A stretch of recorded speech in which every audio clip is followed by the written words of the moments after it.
everyone, how are you today? I hope you're having a good day so far. If you're new to my channel, my name's Taylor. I live in Baltimore, Maryland, and on my YouTube channel here I feature content that's generally focused on knitting and spinning. If you want to find me on social media, my name is Taylor E. Owen on Ravelry, Instagram, and Twitter, and you can find me on TikTok as Taylor Knits.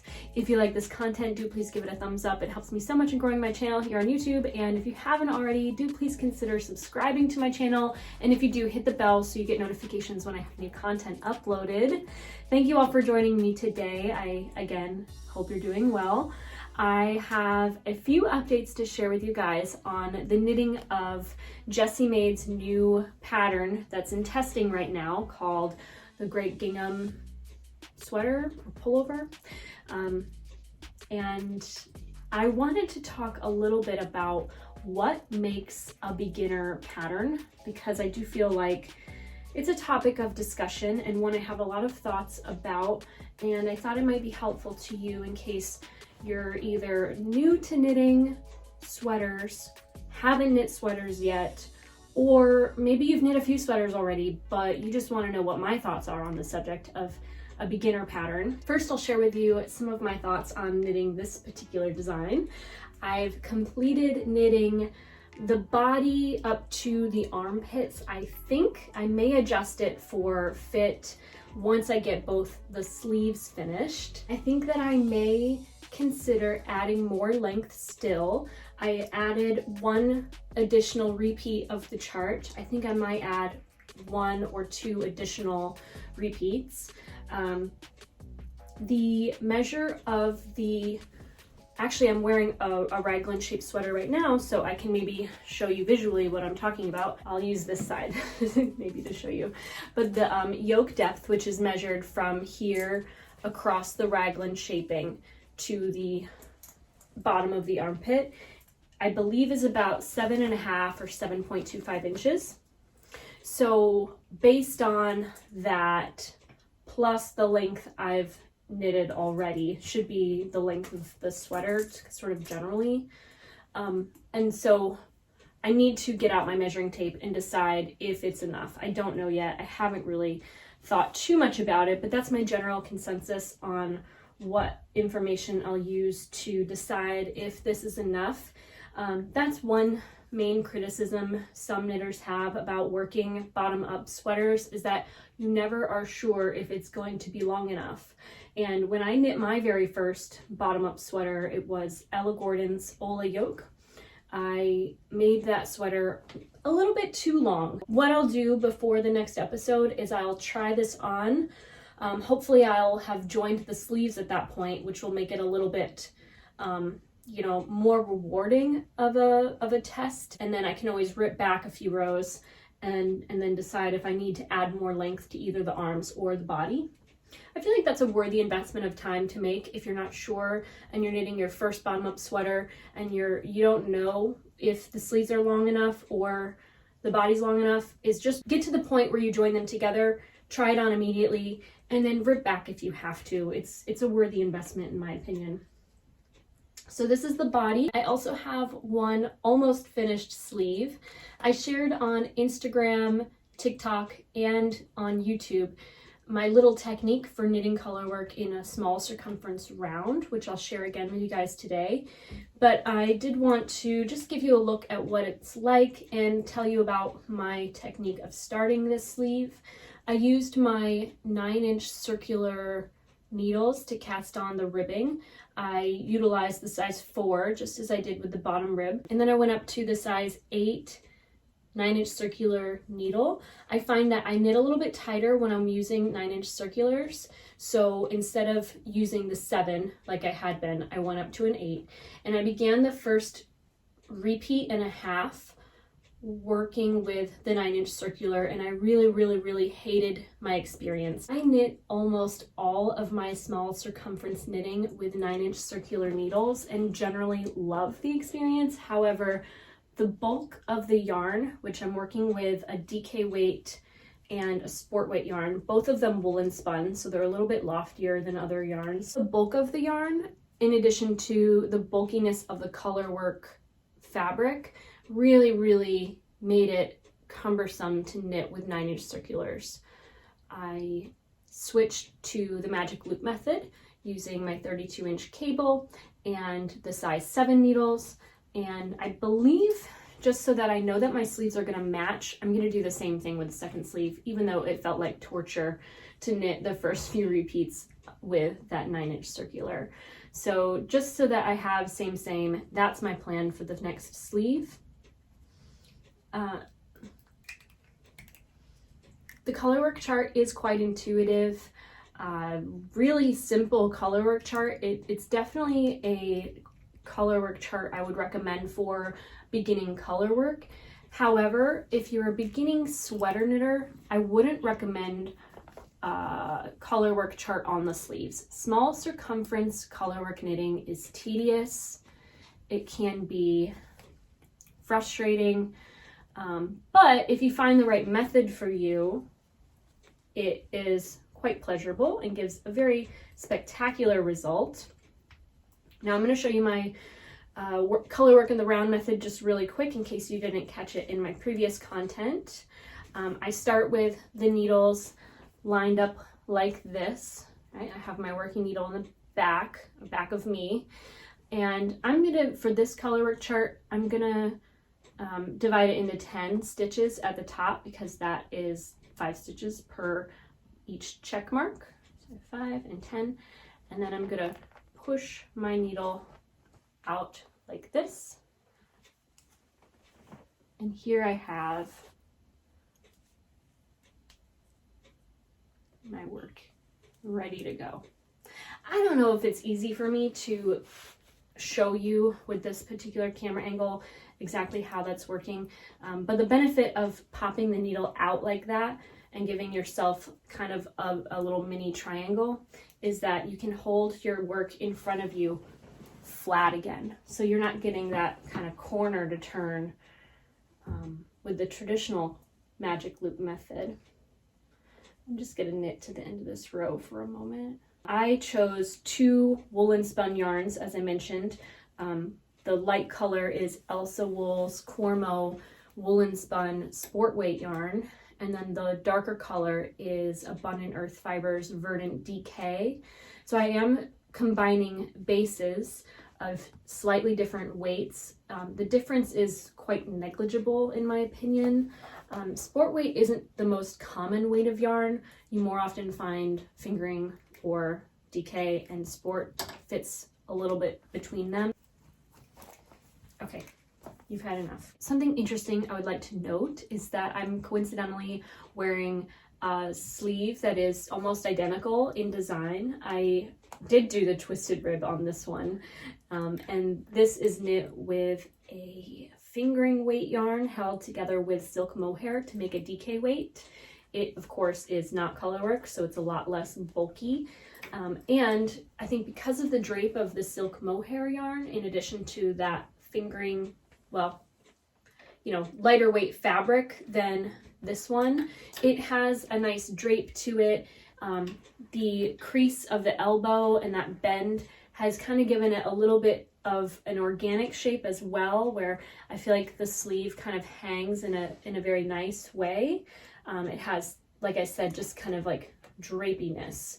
I'm a little bit concerned about this sleeve in particular because of the bulkiness of the fabric, and it's not finished, so I hesitate to judge it, you know, prematurely. But I just feel like the bulkiness of the fabric and the lack of shaping to the sleeve, I'm afraid I'm going to have an awkwardness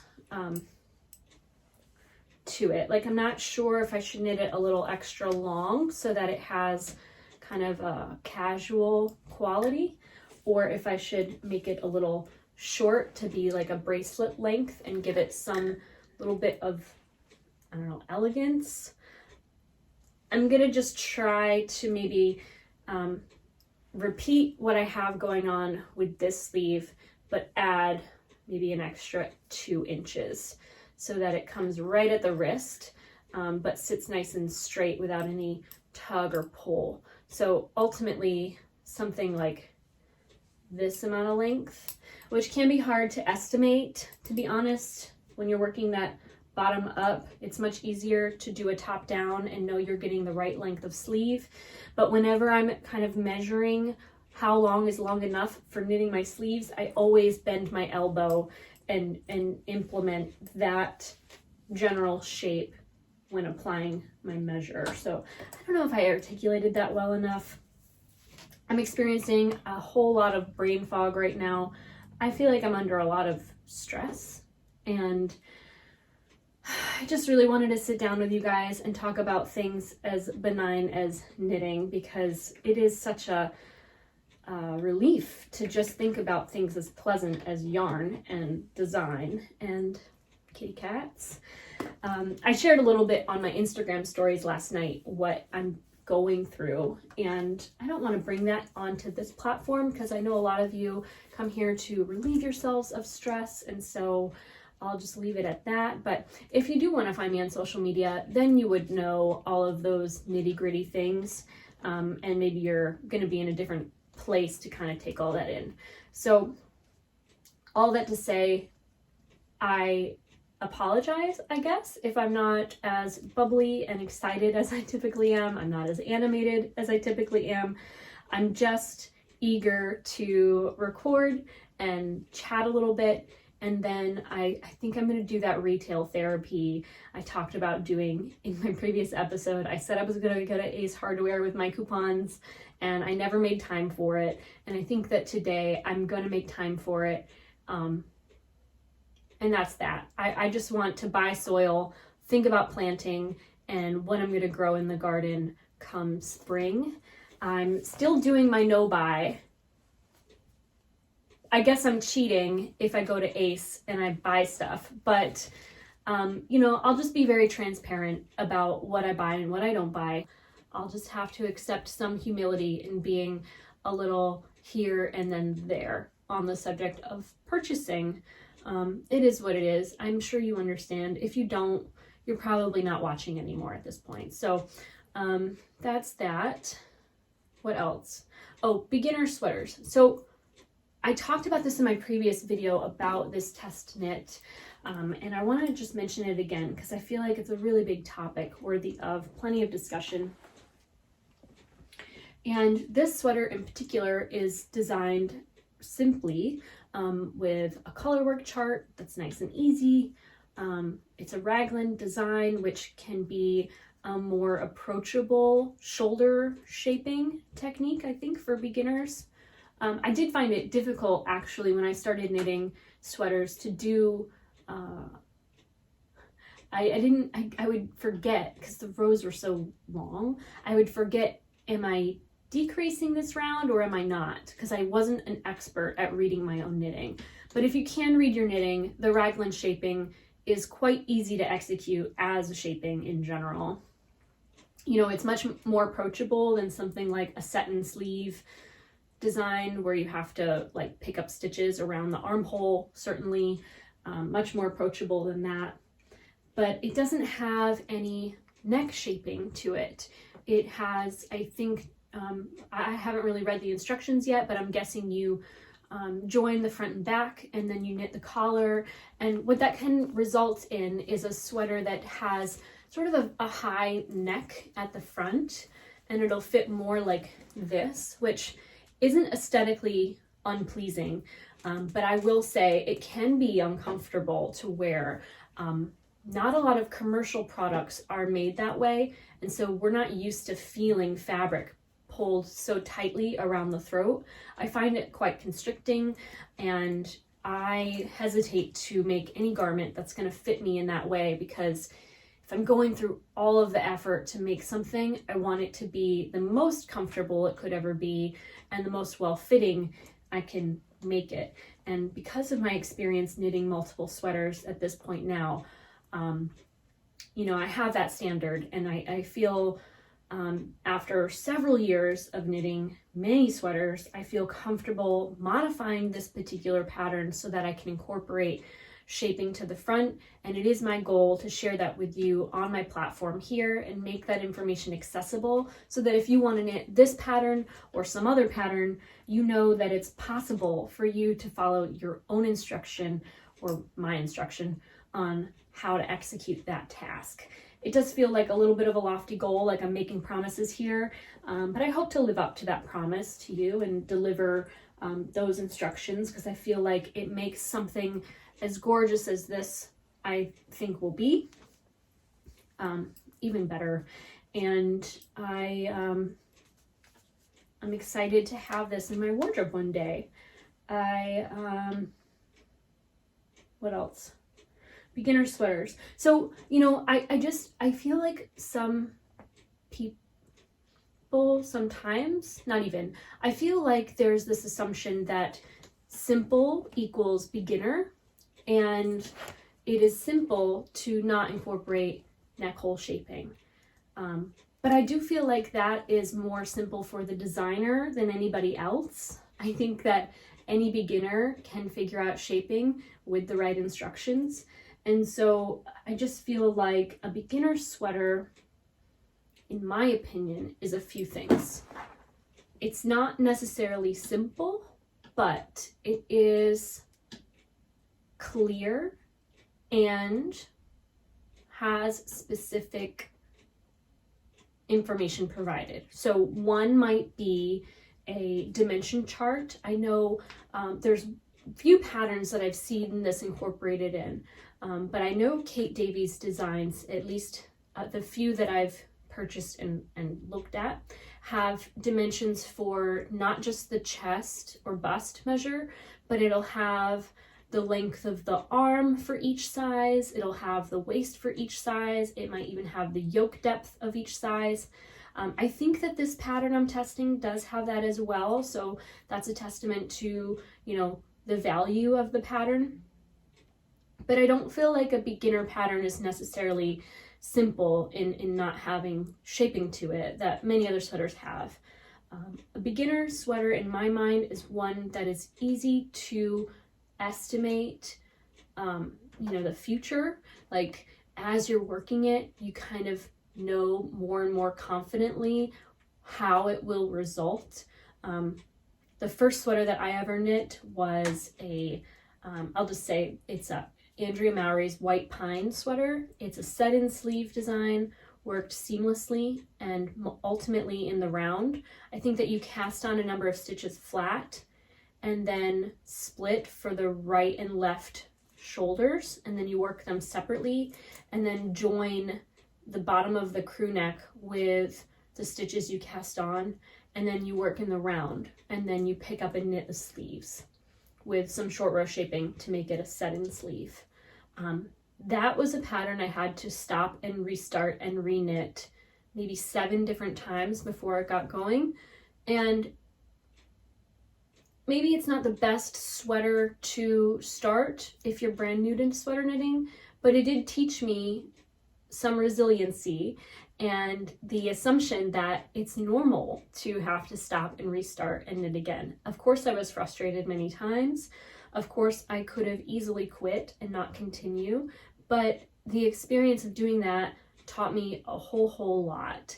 And I think that the best sweater pattern for the beginner sweater knitter is one that they love enough to keep going. So if I have any advice for any of you out there who haven't knit your first sweater yet, that are thinking about it, or maybe, you know, just wanting to do more, to try something you haven't done, just choose something that you like enough to commit to and find the materials that are the right materials for the task.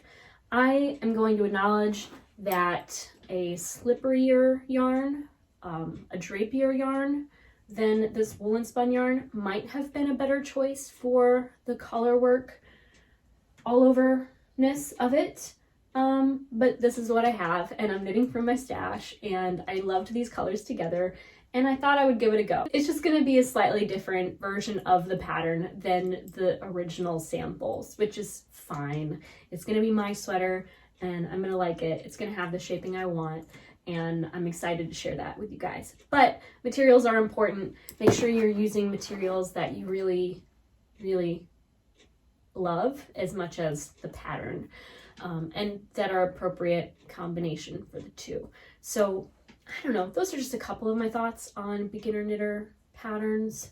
I don't know that there's like a single type of pattern I would discourage a beginner to start with, except maybe sewing in the sleeves. Like I think maybe a set in sleeve design where you can pick up a knit that has instructions for those short row shapings. It's going to give you the opportunity to learn short rows. So I think that sewing isn't my strong suit because I am a knitter, but maybe you're coming to knitting with a skill set of hand sewing already, and so that is far less intimidating for you to do than anything else. So I think that the best beginner sweater pattern is going to really depend on who you are, what you're willing to commit to, and just knowing your own limitations. If you're willing to start at nothing and do whatever it takes to figure it out, then the world is your oyster. I don't think you should limit yourself to simple this or that. But also, like, if just the task of knitting stockinette is still new, if knitting stockinette stitch is still new, of course, maybe consider just choosing a stockinette sweater design. Or don't. The first thing I ever knit was Colorwork slippers. And so, who's to say you can't just start knitting with Colorwork? Just do whatever you are passionate about doing and dedicate the time and energy to learning what you don't already know, and you're going to be on the right path, truly, I think. So those are my rambles about knitting. I haven't worked on anything else this week but that sleeve and finishing the body. I think I'm making some good progress. I do intend to finish that sleeve and cast on the next by the end of tonight, and hopefully make some good progress on that second sleeve so that oh my god, what if I did a sleeve in a day? That would be really fun to challenge myself to. It's gonna snow on Sunday, so I might challenge myself to knit a sleeve in a day tomorrow. What if I did that? Okay, I'm gonna try, and that will give me a goal that I can focus my time and attention towards to perhaps distract from the grief in my mind. And I'm gonna do that. I'm gonna try to do that. And then by Monday, hopefully I can join everything together and get started on the yoke shaping throughout the week while I'm working. I want to thank you guys so much for joining me here in this episode of the Thread to Mend podcast.